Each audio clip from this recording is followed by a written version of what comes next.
So let's talk about factorial designs, because frankly, most research is about more than the simple relationship between just two variables. Factorial research designs allow us to simultaneously study the relationship of multiple factors with some single dependent variable. Now, that might be more clear if we start with an example. So let's say I've been reading a lot of studies where they used an animal model, like mice, to study whether some medicine improves memory. But I've been wondering how seriously to take these studies. Like, if the mice are kept in crappy, depressing laboratory housing somewhere, and they're fed on some unrealistic feeding schedule, maybe that's affecting their cognitive abilities. So I figure we should run some tests to see if mouse cognition is already being affected just by their laboratory housing and their feeding conditions in the lab. So there's my research question. Do lab conditions affect mouse cognition? And maybe I operationalize the cognition variable as something like number of errors in a maze task. Well, I wondered about their feeding schedule and I wondered about their housing. So let's run a study to test if either of those have an effect. So the first study, I might compare mice who are fed daily to those who are given free access to food. So I've got one factor, feeding, with two levels here. And let's say when I look at the data at the end of that study, maybe the mean of the daily fed group was 14 errors in the maze, and the mean of the free feeding group was also 14 errors. If so, then we'd say there's no difference, right? So clearly when we run the statistics, we would fail to reject the null hypothesis, meaning we'd conclude the feeding schedule probably makes no difference. Then separately, we'd go back and run study 2 to test whether housing conditions matter. So we kept some mice in good housing, and some got assigned to bad, depressing housing for a while. And then we see what their maze performance is like. So the factor of housing has two levels in this study. And sure enough, those in good housing make a mean of 10 errors, while those in bad housing make an average, let's say, of 18 errors. This is all just made up data. But maybe when we run the stats then, we find that we do reject the null hypothesis. So we conclude that is a significant difference, statistically significant difference in the mean number of errors in those groups. So we would conclude that good housing leads to fewer maze running errors. At this point, we have tested our initial research question about feeding and about housing and whether they affect, at least this one aspect of cognition. But it took us 2 studies to do that. Could we instead do it all in a single study? Here's how we might do that in what we'll call a factorial design. We really had 2 factors here, in this case 2 independent variables that we were interested in testing to see if they affected the dependent variable of maze performance. So we might put one of our IVs, one of our factors, like their feeding, on the left side here, and put the other independent variable, the other factor, like housing, on the top here. And if we write it out in a diagram like this, it's clear how we can get every possible combination of independent variable levels, independent variable values. Since both factors have 2 levels here, we're just going to end up with a 2 by 2 table. And we're going to have a group of mice assigned to each cell in the table here. So one group of mice we could give free access to food and give them good housing. A second group free access to food but bad housing. A third group is fed daily in good housing. And a fourth group is fed daily with bad housing. Now, we can answer with this much more nuanced questions, like which combination of these factors is best, or which is worse, or if there are some unexpected patterns that we would miss in our individual separate studies. So for example, imagine we get data that looks like this. One group averaged 6 errors, another 22 errors, a couple other groups averaged 14 errors. Now, if we combine all of the good housing mice, right, combine all of them, we get an average of 10 errors. Or if we combine all the bad housing mice, we get an average of 18 errors. Likewise, if we combine all the mice that were fed freely, they have a mean of 14 errors, and all the mice that were fed daily, also averaged 14 errors. So what you'll notice is we still find, compared to that last slide, that last example where we did the studies separately, we might still find that the average is no different for the fed daily versus free fed mice. So it seems like, there's no difference of feeding here. And we might find again that the average is very different for the good housing versus bad housing mice. Obviously we want to test that statistically to confirm it's a statistically significant difference. But at a glance, it seems like good housing on average leads to fewer errors. And feeding, if we look over here, right, comparing the free access people or mice to the fed daily mice, feeding just doesn't seem to matter, right? Since free access or fed daily, they both average, across all of them, 14 errors. Like if we're lumping together all the top row free access feeders and lumping together all the bottom row fed daily feeders, it's 14 errors versus 14 errors, so it appears, just like with our individual studies, like there's no difference. But if we look more closely at the individual cells here, the averages for each of these groups, you'll see that feeding schedule actually does matter. Feeding daily causes more errors for those in good housing, but feeding daily causes fewer errors for those in bad housing. So you could say kind of in the good housing column, if we look just at the good housing column here, that's 6 versus 14 means the 6 is better. Free access feeding is better for those in good housing, for those in the left column here. But that pattern reverses in the bad housing column, the right column. The 22 versus 14, now we see fewer errors for those fed daily. So again, if you're in bad housing, then fed daily is better. If you're in good housing, free access is better. Right? With data like this, we've discovered something that never would have been caught when we tested these things in 2 separate individual studies rather than a factorial study like this one. We now see that the best feeding schedule depends on housing. That is, the effect of one variable, like feeding, is different depending on your housing, and vice versa. The best housing is going to depend on what feeding schedule you're on. If you're stuck on a fed daily schedule, housing makes no difference, in this data, in this made-up data I've given. But if you're stuck on a free access schedule, suddenly housing matters a lot, and good housing is very important. What we discovered there is something called an interaction effect. That's when the effect of one factor depends on the level of another factor. So the effect of housing depends on what food schedule they are on. The effect of food schedule depends on what housing they are in. And we only get the full picture if we study both variables simultaneously within the same study. Hence the need for these factorial designs. So what's the definition of a factorial design? It just means studies where you have more than one factor, more than one of these grouping variables, like housing type or feeding type. Now, if it's an experimental design where we're manipulating all the factors involved, like randomly assigning people to whatever level of each of the factors, then what we're really talking about would be multiple independent variables. Like you can do an experiment like that. But a factor could also be some grouping variable that already exists, rather than an independent variable we manipulate. For example, something like race or gender, some participant characteristic. That might be one of the factors in your study. And another factor might be one, we're being assigned to listen to one type of music or another.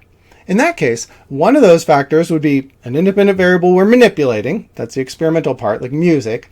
But the other factor, something like race, we don't manipulate. We can still compare different combinations of those factors, though, like have people who self-identify as a given race be assigned to each type of music. Regardless, this is all separate from the dependent variable. That's the thing you're comparing all these groups on. That's the outcome that you're measuring at the end. So here's an example of a factorial design. Say you want to compare hours of TV watched among different age and gender combinations. So in your study, you might end up lumping people into just 2 gender options. May not be ideal, but let's say if you did it that way, that would mean your first factor of gender has only 2 levels in your particular study.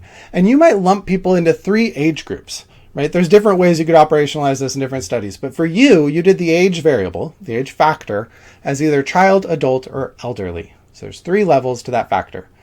That is the age factor, and then you maybe plot that up top, and you can see here in each box, we have kind of the combination of those factors. So we could see, for example, maybe the TV watching scores, how many hours of TV they watch a week or something like that, of maybe these scores are for 5 different participants at each of those combos. So we measured 5 male children, 5 female children, 5 male adults, 5 female adults, and so on, and we got their TV watching scores. Thus, we are looking at 6 groups of participants with this research design. That's because we have 2 genders by 3 age groups. And so as you can kind of see here, you just multiply 2 times 3 to get the number of groups needed in your study. Or if you draw out this table, same thing, right? For each group, we'd measure however many people it is, but you've got 2 by 3 for the number of combinations, the number of different ways your factors can be combined. So you'd put a group of people into each of those boxes. And again, that size of the group, we'd measure however many people it is. It's 5 people here, but you might have 20 people in each group, or 100 people in each group, however many we choose. And for each group, you would calculate its mean, and we would see if there's a difference in those samples that you took. Although, of course, as always, you would have to run some statistical tests to see if it's a statistically significant difference between any of those 6 groups. So, in the language of factorial designs, we'd say in that TV watching example, factor A was gender, which has 2 levels. We'd say factor B was age groups, which had 3 levels. So this would be called a 2x3 design, written with this little X between them, or a 3x2 design. The order actually doesn't matter here. But when I write it out like this, each number is telling us about a different factor. And whatever number is in each of those places, that's how many levels that factor has. So in another example, factor A might be caffeine amount, where we do 4 different levels of caffeine, and factor B might be species, with, say, 2 levels in our study. We're testing just rats and mice. This would be called a 4x2 design, or you could call it a 2x4 design. It means the same thing. There's a factor with 2 levels and a factor with 4 levels, whichever way you write it. But importantly, remember that this has nothing to do with the dependent variable. In both of these examples, there's something else that we're measuring for each of those groups. There's something we're comparing those groups on. So for the first example up top, it was TV watching hours. That was the dependent variable. For the bottom example, it's whatever we think caffeine and species might be affecting. So maybe they measured how quickly a maze was solved for each group, meaning the 0 milligram rat group, the 0 milligram mouse group, the 10 milligram rat group, the 10 milligram mouse group, and so on. For each combination of factors, you have a group, and you still have to measure some dependent variable for each of those groups, since that's what you're comparing the groups on. Now, we could go even further with a factorial design, adding more than 2 factors. Like we could look at caffeine amount, factor with 4 levels in our study, and also species with 2 levels to that factor, and then also throw in age as a factor and test, young versus old subjects of each of those species. So that adds a 3rd factor with 2 levels to it, which means you would describe this as a 4x2x2 design. Or you could write it out a 2x2x4 design, or 2x4x2 design. The point is each spot in that blank by blank by blank is a factor, and whatever number you put there tells you how many levels that factor has in your study. Now, as I already hinted at, the way to know how many groups you'll need to test in a factorial design is just to multiply those numbers. So in a 2x2 design, that's 2 times 2. So 4 groups, which is easy to see when you write it out as a table like this. If one factor is, sex and one factor is age, and each just has 2 levels in your study, then you've got your young male group, old male group, young female group, old female group, or whatever it is. And if we've got a 4x2 design, multiply 4 by 2, then we'd need 8 groups. So you'd need to find enough subjects that fit the conditions of each of those combinations to fill each cell in a 4x2 table, right? Which you'll see starts to become harder when we've got more complicated factorial designs with more than 2 factors. And we won't do a lot of that in this course. But after all, imagine a 4x2x2 design. That means you already need 16 groups. And if you needed, say, 20 animals in each group, that's already 320 subjects all of a sudden. So this one's a little harder to see in a table since you'd have to draw a 3-dimensional table. But think about our example of 4 levels of the drug factor, 2 levels of the species factor, and 2 levels of the age factor. A 4x2x2 design. So, that adds up to a lot. That's 8 groups just for the rats, right? Because you need 4 caffeine levels for young rats and 4 caffeine levels for old rats. But also then you need the mice, right? Because there's also species. So 8 groups for the mice, 4 caffeine levels for the young mice, and 4 caffeine levels for the old mice. So that is 8 groups of rats, 8 groups of mice, means 16 total groups to do a study like that. It adds up fast when you do more than 2 factors. So for our purposes, we're mostly going to concentrate on factorial designs with just 2 factors. Like our housing feeding example at the start of the video was a 2x2 design. It was good or bad housing and daily or free feeding. And like I said at the start, the power of doing it as a single research study using a factorial design, rather than doing 2 separate individual research studies, 1 for each factor, is that it can help us answer more complicated questions. So this 2x2 factorial design can tell us, is there an effective housing type? That's like, just asking about factor A by itself. It can also tell us, is there an effective feeding schedule? just kind of asking about just factor B by itself, but it can also tell us, is there an interaction effect? We call it an A by B interaction effect, so to speak. In other words, does the effect of housing type depend on feeding? And or does the effect of feeding depend on housing type? Is there a housing by feeding interaction? Or is there a feeding by housing interaction? So there are 3 research questions we can answer with this factorial design. And you can think of that as 3 different statistical tests we could run. Now, that's a kind of a straightforward idea there, asking about the main effects first. That's our first thing we could think about, is just for each factor on its own, if we ignore the other factor, does just this one factor seem to affect the DV or correlate with the DV? So in our mouse experiment example, we ask, is there an effect of housing type? Which is another way of saying, is there a main effect of housing? Is there a main effect of factor A? That would be one statistical test. But we would also ask, is there an effect of feeding schedule? Which is another way of saying, is there a main effect of feeding? Is there a main effect of factor B? And we would run a separate statistical test to see if we find that. So that's the idea of main effects, is what if we just looked at each factor totally on its own? But for the interaction effect, if there is one, that's a whole nother question. A whole nother statistical test we'll have to run. And as I said before, an interaction effect is when the effect of one variable, or one factor, depends on the level of another one.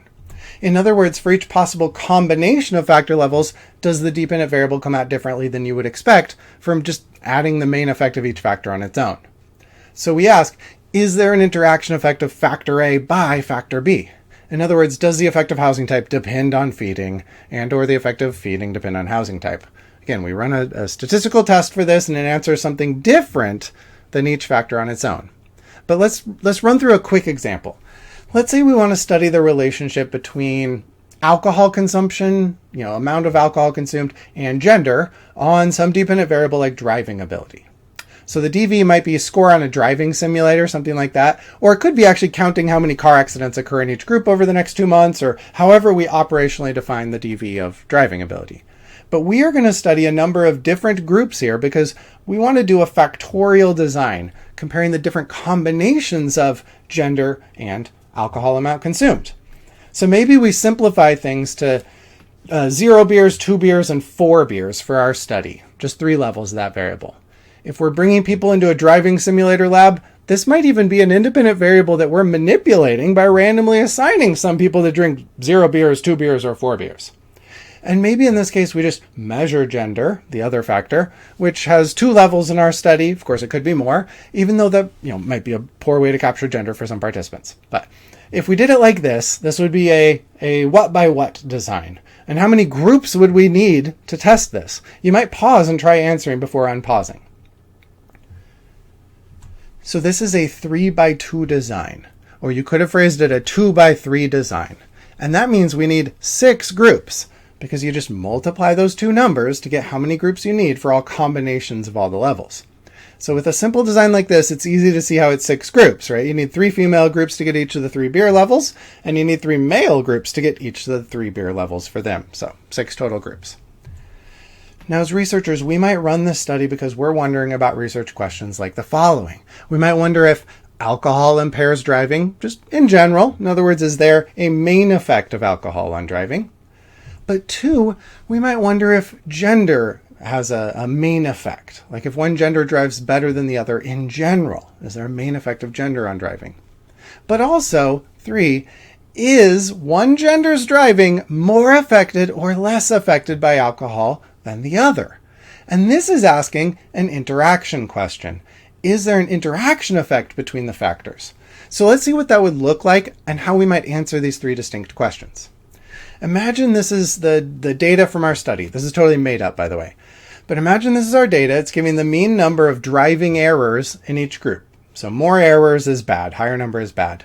So females at 0 beers made just 4 driving errors, and so did the males at 0 beers. At 4 beers, the bottom row in yellow here, females averaged 8 errors, and so did males after 4 beers. So we might ask, does there appear to be a main effect of gender? And at a glance, we can't see any difference at all, right? Females average 6 mistakes across all the beer conditions, and males also have a mean of 6 driving mistakes across all the beer conditions. Okay, well, what about a main effect of alcohol? Does it appear to make a difference in general here? And I'd say, well, yeah, I mean, looking across all the people who had 0 beers, we got an average of just 4 mistakes. But looking across all the people with 2 beers, it goes up to 6 mistakes on average. And looking at all the people who drank the most, we get an average of 8 errors. So it appears there's a main effect of alcohol, but not a main effect of gender.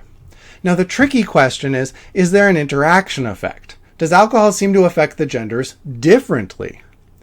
And with this made-up data here, it doesn't appear to be the case. Males and females seem to be equally affected.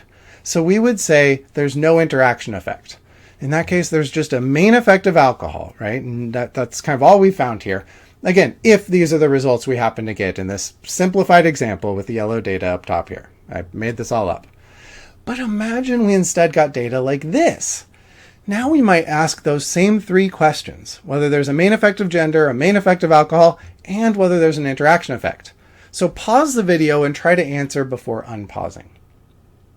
Well, for gender, we got an average of 6 errors across all the females and an average of 6 errors across all the males. So on average, it looks like there's no difference. Apparently no main effect of gender.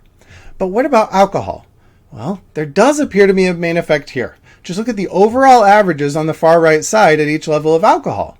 A mean of 3 mistakes for 0 beers, 5 for 2 beers, and 10 for those at the highest level of alcohol. So there does appear to be a main effect of alcohol. But what about an interaction effect? This one is a little more complicated to try and spot, but look closely, and it seems like males are more affected by alcohol, at least once they get to the higher levels.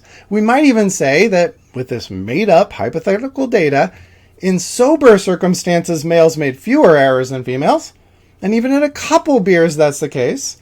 So for both genders, 2 beers added a couple of driving errors. But then look at what happens at the higher alcohol level. Those extra 2 beers added 8 errors on average to the men, and only added 2 errors on average for the women. So it hit the men harder. It hit them differently, but only at that high level of alcohol. So if we see data like this, we'd say, oh, there was an interaction effect between gender and alcohol. Which means if we see data like this, it's not as simple as saying men are better than women or women are better than men. Either of those statements being true depends on the alcohol level. At some levels of the alcohol variable, men do better. And at some levels, women do better. Now, a quick but important side note here. We haven't run any actual statistical tests in this example. I've been asking, does there appear to be a main effect or an interaction effect?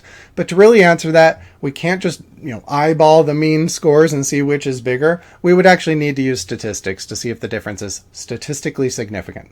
In other words, whether it's likely to be a real effect. But we're just going to play around with this to get the conceptual idea. The point is, what we're thinking about when we think about main effects is basically those row means or those column means.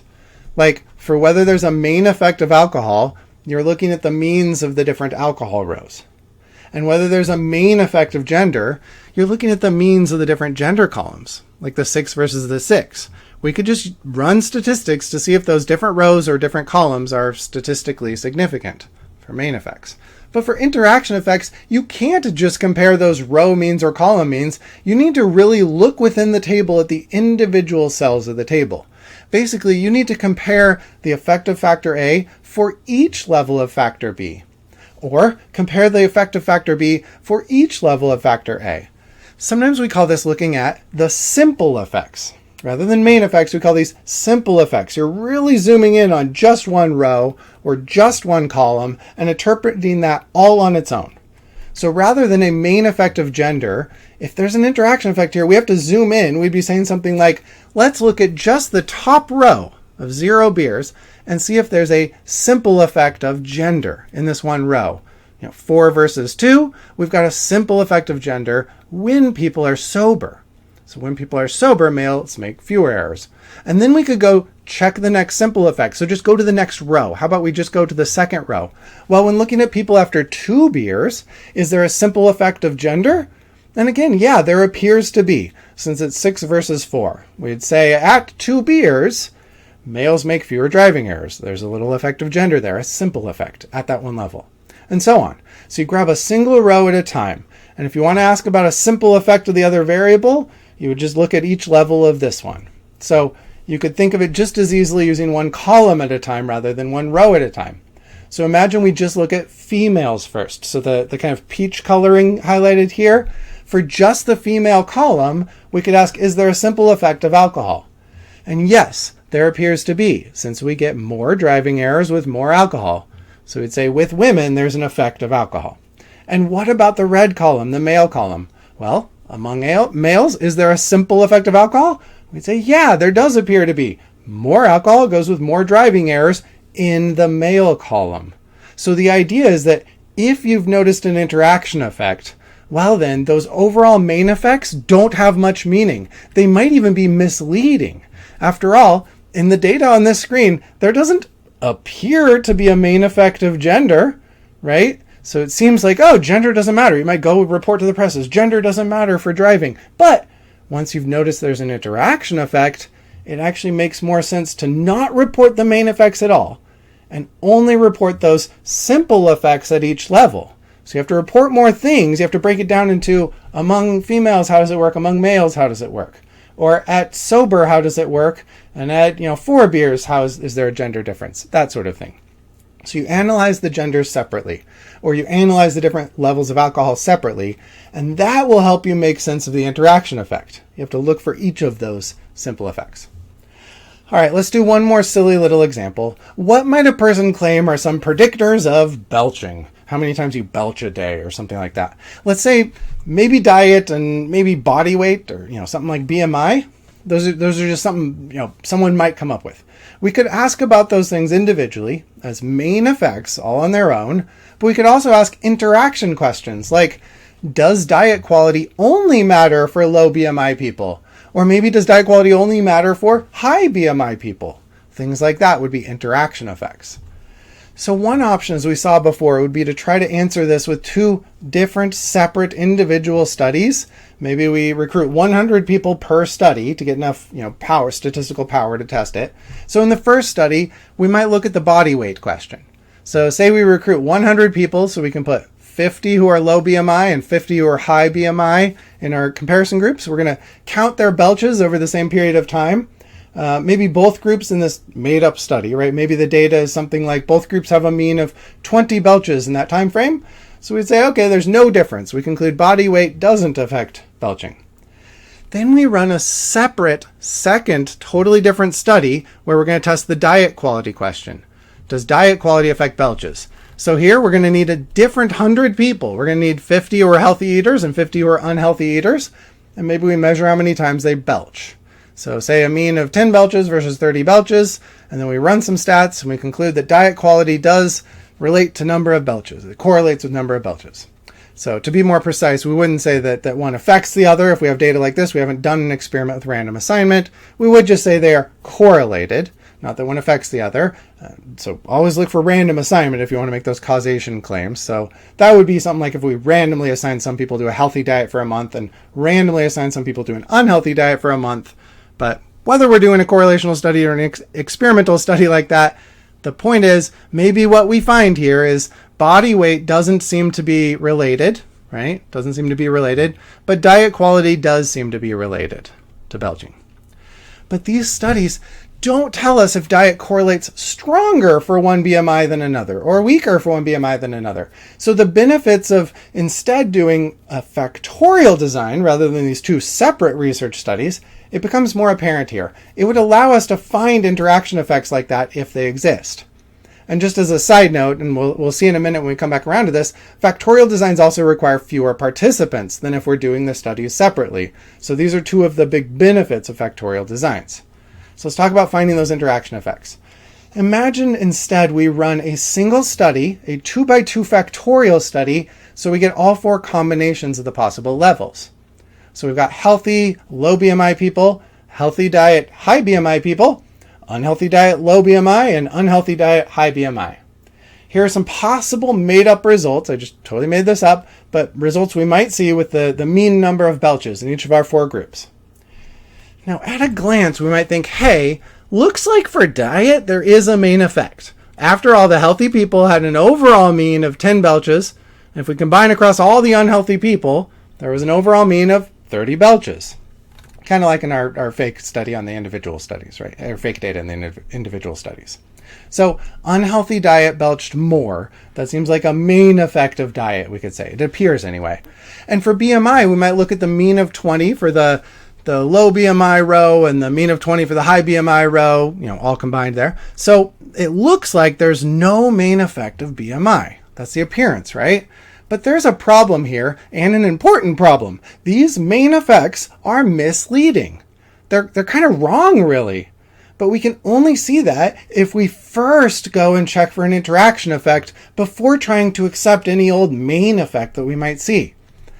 So when you look at the cells highlighted in yellow here, the individual groups at the different combinations of each factor's level, you're going to see a much different pattern. So in fact, contrary to what we would have assumed if we believed the main effects, we can now see that being low BMI or high BMI does make a difference. After all, look at just the red column here for just the people with a healthy diet. In there, low BMI people belch less than high BMI people if they're on a healthy diet, right? But now compare that to the purple column on the right here. Now, low BMI people belch more, not less, than those high BMI people if they're on this unhealthy diet. So we were wrong if we took the main effects at face value and assumed there's no effect of BMI, because BMI does seem to matter. It's just that the effect of BMI depends on diet. The effect of one factor depends on the level of another factor. So that is an interaction effect. The important lesson here, and it really is important, is that main effects do not make sense on their own if there's an interaction effect.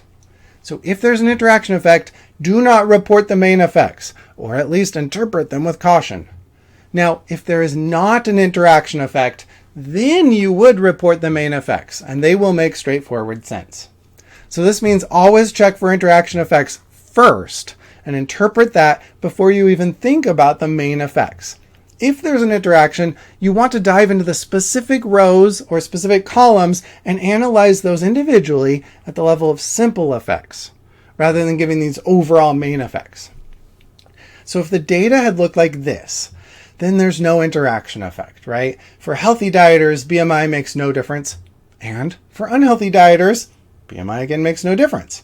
And regardless of your BMI at any given level, an unhealthy diet means an average of 20 more belches added in that time frame measured.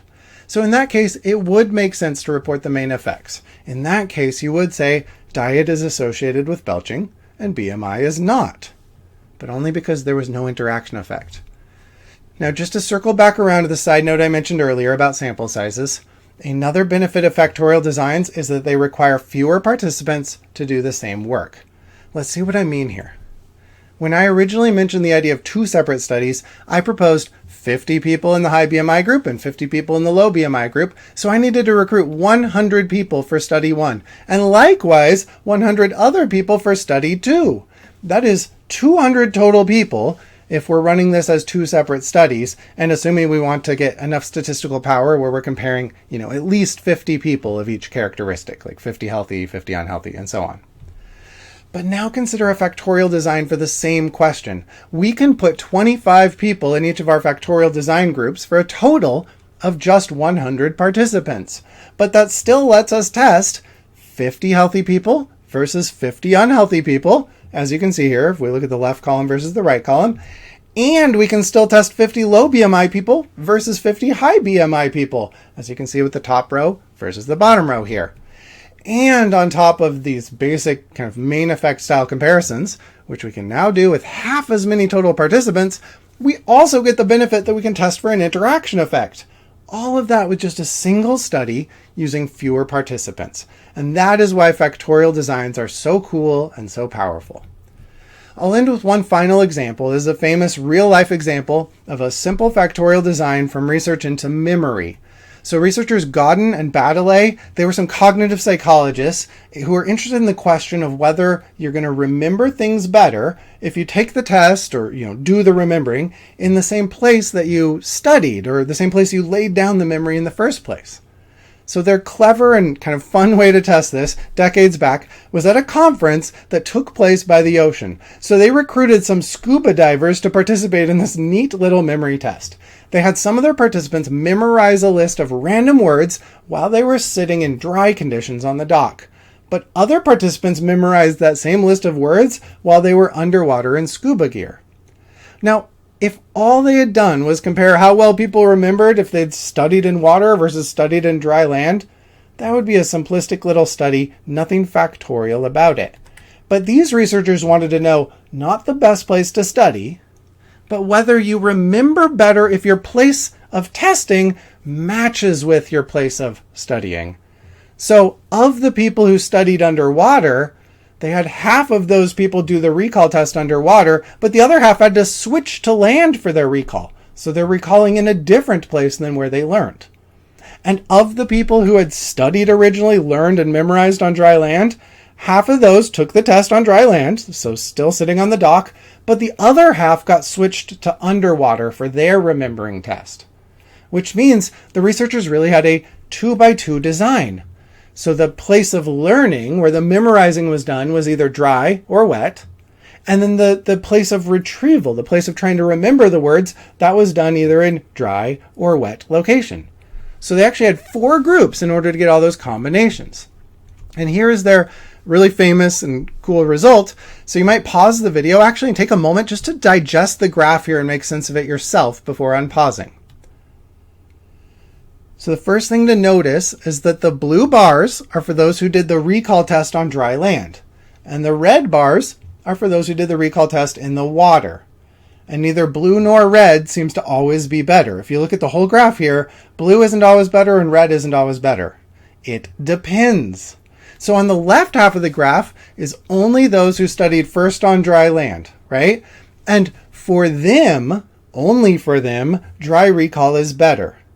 But if you're in the right half of the graph, the people who studied, who did their learning in the wet conditions, then suddenly the red bar is higher, and now actually recalling in wet conditions is better. So the pattern reverses. It crosses over, we could say, so that where it's best to do the testing, the remembering, where you remember best, it depends on where you did the learning. Which this ended up being a really central result in cognitive psychology that has held up over time and many replications in many different situations. When it comes to memory, we recall things best when the retrieval situation matches the learning situation. And that's the case whether it's the environment you studied in, matching where you do the testing, or even the state you yourself are in. So for example, there's related research showing that if you studied while caffeinated, you may want to be similarly caffeinated for your exam. If you learn something while sad, you do remember it a little more easily if you're sad again later rather than happy. There's even a study showing if you were drunk when you learned something, you're more likely to recall it, a little bit more likely to recall it if you're drunk again when you try to remember it. All of those things count as interaction effects, but we could only discover those with factorial research designs. All right, we're going to stop here for now, but hopefully you're starting to see the power and beauty of factorial designs. The world tends to be much more complicated than just one independent variable and one dependent variable, or just finding a correlation between only 2 things. Real life is complicated, and a mature psychological science needs more complex and nuanced research designs in order to understand the complex and nuanced effects that determine our behavior.